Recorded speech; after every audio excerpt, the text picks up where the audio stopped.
Firefighters are showing people how to safely celebrate the 4th of July.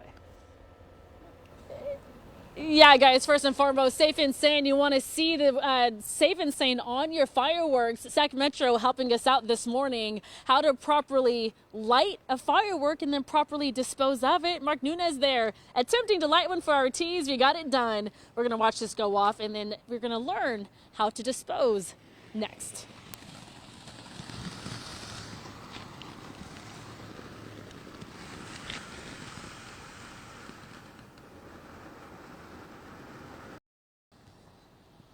Welcome back to Good Day Sacramento in Rancho Cordova this morning at Station 65 with Metro Fire.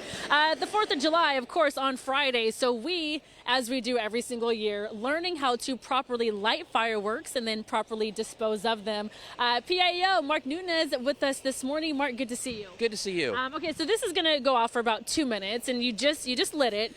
When you're talking about fireworks safety, particularly when you're lighting these fireworks, what's the most important thing to remember? Well, one of the most important things when you're lighting a firework is making sure you're doing it outside, on the ground, or on a table, away from combustibles, away from any dry grass. And when you do go to light them, making sure that you're using a lighter that has an extension on it so you're not directly right over the firework. Yeah, a question that always seems to come up is, on 4th of July or the night of, does it seem to be busy for you guys? And people would assume so.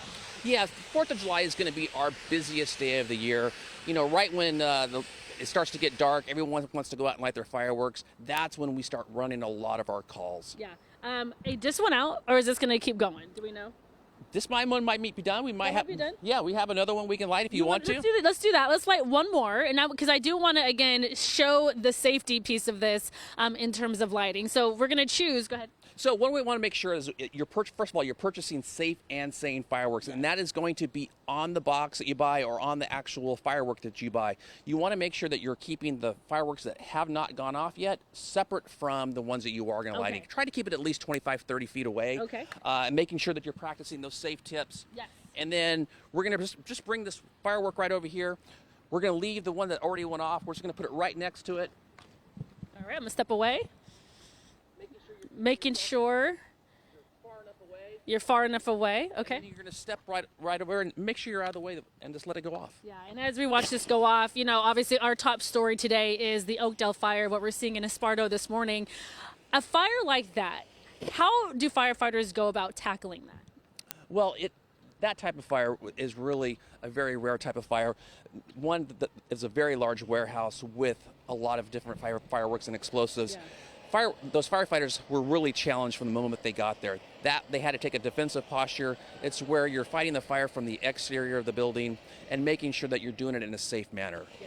And obviously we are continuing to keep an eye on that. But since we are talking about fireworks, I want to make sure we were able to get that question in. Okay, we're going to watch this go off, and then we want to make sure we teach people at home how to properly dispose. And I'm obviously we see the tub of water over there. That was loud. We're going to step away.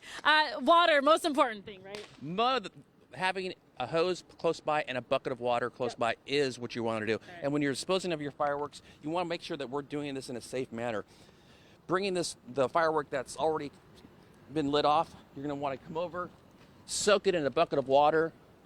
And how long should you soak this? And we're going to let this soak overnight and up to 24 hours. Okay. I mean, listen, 4th of July, it's supposed to be fun, but obviously there's so many mishaps. It's simple. Lighting your fireworks, keeping your distance, and then when you are disposing, keep it in overnight. Yeah, absolutely, because that is the number one fire that we will go on to is somebody that puts their firework in their garbage can and it hasn't cooled. Mark Nunez, PIO, Metro Fire, thank you for your insight on everything this morning. We'll go ahead and toss it back over to you guys. Okay. Pop, pop, pop. Pop, pop. Bang, bang. Thank you, Ashley.